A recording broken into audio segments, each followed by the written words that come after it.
Bonjour, ici Andy de Santé Carnivore et aujourd'hui je te parle de cholestérol, plus particulièrement de méchant, diabolique, mauvais cholestérol. Le cholestérol, c'est un gros sujet, je vais devoir faire plusieurs vidéos, donc aujourd'hui c'est la première vidéo, je vais faire un survol et répondre à la question à quoi sert le cholestérol. Attention, tu vas faire du cholestérol! Que tu le veuilles ou pas, et peu importe ce que tu manges, tu fais du cholestérol. Attention ou pas, le corps fabrique 60 à 80% de tout le cholestérol qui se trouve dans ton corps. Faire du cholestérol, c'est pas un choix, c'est inévitable. Oui, mais ça dépend la quantité quand même. Des œufs, ça contient beaucoup de cholestérol. Pas tout à fait. Manger du cholestérol, en fait, ça impacte très peu le niveau de cholestérol sanguin. Ça a été démontré étude à la pluie. Et la raison est plutôt simple à comprendre. Comme mentionné, le corps fabrique jusqu'à 80% du cholestérol parce que le cholestérol est nécessaire à la vie. Le corps a besoin de cholestérol, donc il le fabrique, il ne veut surtout pas en manquer. Le corps a un objectif de cholestérol à atteindre jour après jour, minute après minute. Donc, si toi, tu manges du cholestérol, le corps va simplement avoir moins besoin d'en fabriquer. Donc, au final, même si tu manges du cholestérol, ça affecte très peu le niveau de cholestérol sanguin et ça explique pourquoi le guide alimentaire américain a abandonné en 2015 sa recommandation de limiter le cholestérol. Oui, mais là, ça dépend quelle sorte du cholestérol. Il y a du bon, il y a du mauvais. Avant que je démêle tout ça, s'il te plaît, aime la vidéo parce que ça m'aide à faire du cholestérol. Lorsqu'un médecin parle de bon ou de mauvais cholestérol, en fait, il parle de HDL et de LDL. Dans les deux cas, ce ne sont pas du cholestérol. Le bon, le mauvais cholestérol, c'est pas du cholestérol, mais il y a anguille sous roche. Le cholestérol, c'est du cholestérol. Il n'existe qu'une seule sorte de cholestérol. C'est une molécule et il n'y a pas de variante à cette molécule. Donc, à chaque fois que quelqu'un parle de mauvais cholestérol sans mettre de guillemets, soit qu'il est dans l'erreur ou soit qu'il fait de la sursimplification. Donc, si ton médecin te parle de mauvais cholestérol sans mettre de guillemets, tu peux le questionner à ce sujet et tester ses connaissances. Le mauvais cholestérol est en fait du LDL pour Low Density Lipoprotein ou encore lipoprotéines à faible densité. Comme tu peux voir dans ce long nom-là, il n'y a pas le mot cholestérol parce que c'est pas du cholestérol. Donc, c'est une lipoprotéine. Lipo pour gras, protéine pour protéine. Qu'est-ce que c'est une lipoprotéine? Eh bien, si tu as déjà mis de l'huile dans de l'eau, tu as pu constater que ça se mélange très mal. Le gras et l'eau, ça se sépare. Le même phénomène pourrait être constaté dans le corps humain. Le sang est à base d'eau. On ne peut donc pas y dissoudre du gras, ni même certaines vitamines qui sont à base de gras également. C'est le cas de la vitamine A, D, E et K.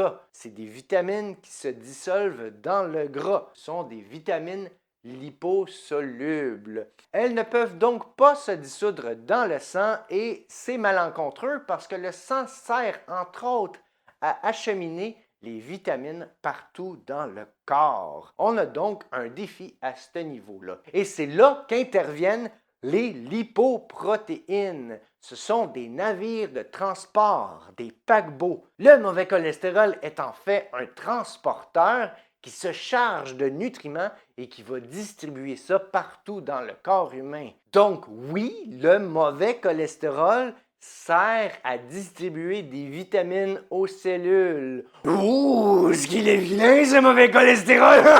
En plus de distribuer des vitamines aux cellules, le LDL va également distribuer du cholestérol. Le vrai cholestérol cette fois-ci parce que les cellules en ont besoin. Les cellules ont besoin de cholestérol pour se multiplier et pour se réparer. En fait, toutes les cellules du corps humain, la membrane est constituée à 50% de cholestérol. Les cellules ont donc vraiment besoin de cholestérol. S'il n'y a pas de cholestérol, il n'y a pas de cellules, pas de vie humaine. Et le bon cholestérol là-dedans, qu'est-ce qu'il vient faire? Le bon cholestérol, c'est en fait du HDL pour High Density Lipoprotein, ce qui veut dire lipoprotéine à haute densité. La même chose, c'est pas du cholestérol, c'est une lipoprotéine avec une fonction similaire au LDL. En fait, ça a exactement la fonction opposée. Le LDL se charge de nutriments au niveau du foie et va distribuer ça aux cellules. Le HDL, quand les cellules ont trop de nutriments, elles vont les décharger de nutriments et rapporter ça au foie. Vite comme ça, on dirait que le mauvais, le bon cholestérol, ils ont des fonctions bien précises dans le corps humain. Ça a de l'air utile, on devrait peut-être les garder. Et le vrai cholestérol, lui, qu'en est-il du vrai cholestérol? Eh bien, le vrai cholestérol, je l'ai mentionné en quelque sorte, ça sert de matériau de construction. La paroi de chacune des cellules de notre corps est constituée de cholestérol. Dans le cas d'une plaie ou d'une échymose, le corps a besoin de cholestérol pour réparer les tissus endommagés. Si toi, ça t'arrive justement quand tu te blesses, tu trouves que c'est anormalement long guérir comparé aux autres, ça se pourrait que tu manques de cholestérol. Le cholestérol est aussi nécessaire à la fabrication des hormones stéroïdiennes, ce qui inclut toutes les hormones sexuelles, dont la testostérone et l'estrogène. Si toi, justement, tu as des problèmes hormonaux, des cycles menstruels irréguliers ou des problèmes érectiles, pas tout ça en même temps, j'espère, ça se pourrait que tu manques de cholestérol. Le cholestérol est aussi nécessaire à fabriquer la précieuse vitamine D. Lorsque le soleil nous frappe de ses rayons UVB, le corps transforme ça en vitamine D grâce à du cholestérol. Donc, si toi, tu as une sensibilité anormale au soleil ou encore une carence en vitamine D, ça se pourrait que tu manques de cholestérol. Le cerveau est constitué de 20 à 25% de cholestérol une fois l'eau enlevée. Donc, chez les enfants, c'est bien important d'avoir suffisamment de gras et de cholestérol pour le développement du cerveau, mais aussi chez les adultes pour garder notre esprit cognitif à son maximum et garder notre santé mentale, c'est nécessaire d'avoir du cholestérol. Donc, si toi, tu souffres de quelconque problème mental, par exemple de l'anxiété, ou encore tu sens que ta mémoire décroît, ça se pourrait que tu manques de cholestérol. Le cholestérol est aussi nécessaire à la fabrication de la bile, qui, elle, sert à émulsifier le gras dans les intestins, donc ça sert à digérer le gras. Si toi, justement, tu as des problèmes digestifs, tu as de la difficulté à digérer du gras, ça se pourrait que tu manques de cholestérol. OK, je comprends, le cholestérol, il est utile, mais il bloque les artères. Oui et non. C'est vrai, quand on regarde des artères bloquées, il y a du cholestérol.